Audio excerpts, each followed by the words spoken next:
E aí, meu nome é Davi Batista, sou game designer. Atualmente eu trabalho na Dumativa. Já trabalhei em alguns jogos, vou mostrar um pouco aí dos jogos que eu trabalhei enquanto eu tô falando isso. Vamos falar sobre balanceamento no game design hoje. É uma ciência muito complexa balancear jogos, né? Porque vai variar muito o contexto que você tá trabalhando. Então, se você estiver trabalhando num RPG, se você estiver trabalhando num jogo de ação, plataforma, multiplayer, single player, todas essas coisas vão afetar como vai ser realizado o balanceamento do seu jogo. Isso é muito interessante, porque, por exemplo, eu trabalhei num jogo que era plataforma pixel art, trabalhei num jogo que era meio hack and slash 3D, com níveis lineares, e agora trabalho no MMORPG. Cada um desses projetos tem uma forma muito diferente de ser balanceado. Como eu falei, vai tudo depender do contexto que você está trabalhando. E independente do jogo que você estiver fazendo, assim, você vai ter que lidar com situações diferentes. Isso é muito interessante e muito curioso. Quando eu comecei a fazer balanceamento, comecei a trabalhar em jogos, assim, eu ficava com muita dúvida e queria muito saber quais ferramentas as pessoas usavam para balancear os jogos delas. E uma coisa que eu descobri trabalhando com jogos é que, claro, a ferramenta vai te ajudar e vai ser um facilitador e vai te agilizar a sua vida, mas a ferramenta é um meio para um fim e não um fim para um meio. O que eu quero dizer com isso? Significa que independente da plataforma e da ferramenta que você utilizar para balancear seu jogo, não vai ser essa ferramenta que vai resolver seus problemas de game design, vai ser você. Então você pode usar uma planilha do Google Sheets, você pode usar uma Machinations, você pode usar qualquer outro tipo de solução para balancear seu jogo, e ainda assim isso não vai ser o suficiente para resolver o seu problema, porque o problema tem que ser resolvido por você e não pela ferramenta. Se você tem um jogo e você quer que ele tenha um ritmo acelerado, você precisa pensar nisso quando você for balancear seu jogo, né? Então um jogo de plataforma assim, como Avalon, que é o jogo que eu dei o exemplo que eu trabalhei, ele é um jogo com um pacing mais acelerado, ele tem umas dinâmicas diferentes, então o jeito que o level vai ser construído, o jeito que os inimigos vão ser dispostos, a quantidade de tempo que eu quero que seja gasto em cada parte do nível, o tamanho do nível, tudo isso vai ressoar num balanceamento que gere essa sensação de que o jogo é acelerado, por exemplo.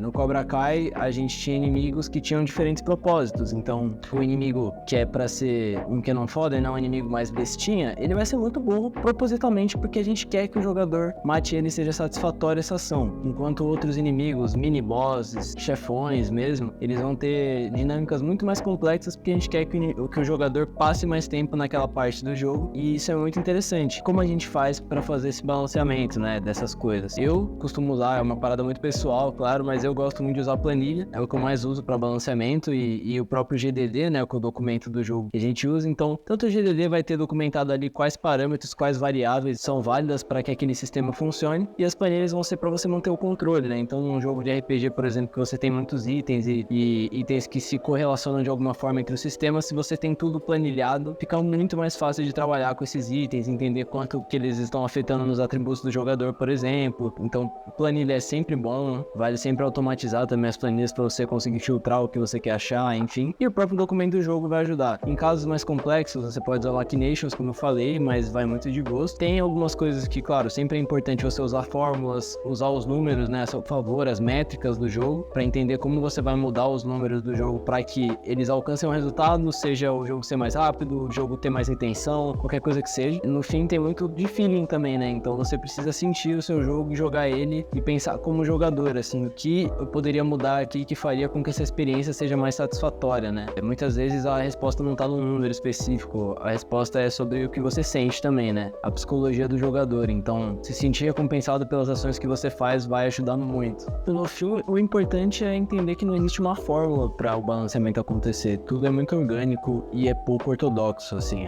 Trabalhar com game design é muito disso. É entender quando e por que usar as coisas que você precisa usar. Uma fórmula matemática, ela pode e vai ser muito útil para o seu jogo. Por exemplo, se você tiver que fazer uma fórmula de progressão de XP de um personagem, muitas vezes uma fórmula matemática pode te dar uma resposta de uma coisa que você quer. Por exemplo, eu quero fazer um jogo que começa com um ritmo mais acelerado e depois de um tempo upando ele chega num platô. Essa fórmula de progressão de XP. Os números são mais acelerados, então eu ganho mais níveis mais rápido e aí chega um certo ponto que eu quero capar isso, né? Quero chegar numa limitação de nível ali, então eu faço com uma fórmula matemática que cumpra esses propósitos, que é ganhar bastante nível no começo e depois ficar estagnado. E aí depois de um tempo estagnado, volta a ganhar nível. Então, entendendo que essa é a motivação da minha fórmula, fica muito mais fácil de criar uma fórmula matemática que cumpra esses requisitos, certo? Dentro de um jogo, RPGs, enfim, muitos trabalham dessa forma. E não ao contrário, você pegar uma fórmula que já existe de um jogo, tipo um Pokémon da vida, outros jogos, e tentar aplicar pro seu jogo. Porque o Pokémon e outros jogos têm essa forma fórmula porque eles pensaram como isso ia ser feito e qual o motivo dessa fórmula existir, e aí então criaram a fórmula. Eu falo isso porque quando eu comecei a balancear jogo, eu tinha muito essa questão de querer usar jogos famosos, jogos conhecidos, estudar como eles fizeram e tentar copiar. E muitas vezes é muito bom pra você ter uma base, entender quando você tá perdido, mas é importante entender que o seu jogo ele vai ser diferente dos outros. Claro, você não quer fazer Pokémon 2, tá ligado? Você quer fazer o seu jogo, ou qualquer outro jogo que você use de referência, você não quer fazer esses jogos, você quer fazer o seu jogo. Então, tem que buscar fórmulas e soluções que se adequem pro seu jogo. Por mais que você vai se inspirar naturalmente e usar referências de outros jogos, né? Dentro do gênero que você estiver trabalhando, você precisa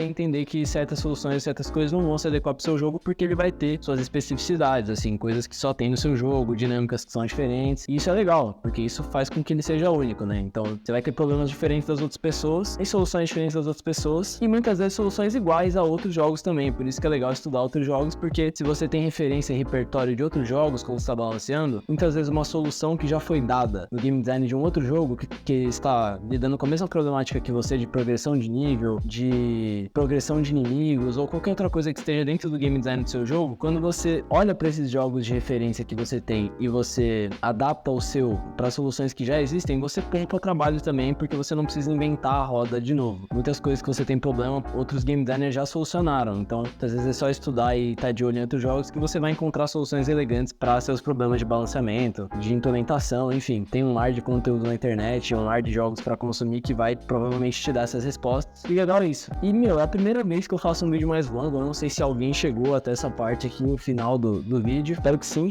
Eu tô testando esse formato, espero que vocês gostem, quero trazer mais vídeos assim, tô pensando como fazer isso, esse é meio que o piloto disso. Espero que essa reflexão sobre o balanceamento te ajude a lidar com o balanceamento de uma outra forma. Eu não trouxe nenhuma resposta aqui, mas o game design é muito isso, são muito mais perguntas do que respostas, então outro vídeo eu posso trazer uma coisa mais prática, se for o caso. Mas é isso, espero que vocês tenham gostado e nos vemos aí no próximo vídeo. Valeu!